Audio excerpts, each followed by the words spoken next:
प्रदीप रामचंदानीला शरम नाही, शरम नावाची वस्तू नाही। प्रदीप रामचंदानी सारखा नेता भारतीय जनता पार्टीचा नेता होऊ शकतो।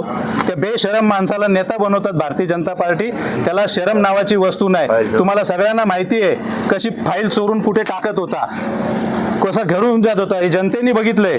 आणि तो चोर जर भारतीय जनता पार्टीचा नेता बनून जर उल्हासनगरमध्ये फिरत असेल तर तुम्ही सगळ्यांनी बघितलंय भारतीय जनता पार्टीचे काही नगरसेवक त्याला कंटाळून भारतीय जनता पार्टी सोडून गेलेले आहेत, इकडे आलेले आहेत ह्या प्रदीप रामचंदानीमुळं। आता तरी भारतीय जनता पार्टीने अशा नेत्याबद्दल विचार करावा अशी माझी भारतीय जनता पार्टी मागणी आहे। आणि भारतीय जनता पार्टीला जेव्हा विधानसभेच्या निवडणुका असतात तेव्हा राजेंद्र चौधरी चालतो, शिवसेना चालते आणि राजेंद्र चौधरी आपल्याला निवडून आणतो ते त्यांना माहिती आहे, तेव्हा त्यांना तो चालतो। नंतर राजेंद्र चौधरीच्या बापाची जागा किंवा राजेंद्र चौधरी गुंडा आहे, राजेंद्र चौधरीची गुंडागिरी चालून देणार नाही, तेव्हा निवडून आणायला त्यांना गुंड चालतो, राजेंद्र चौधरी चालतो। आता गुंडा झाला राजेंद्र चौधरी।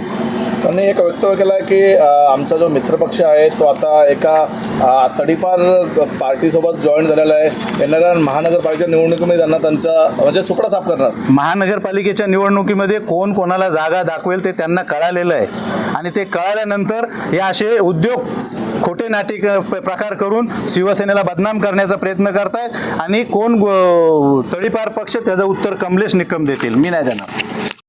शहर की ताज़ा तरी खबरों के लिए हमारे YouTube चैनल को सब्सक्राइब करें। अगर वीडियो अच्छी लगी हो तो लाइक और शेयर करें।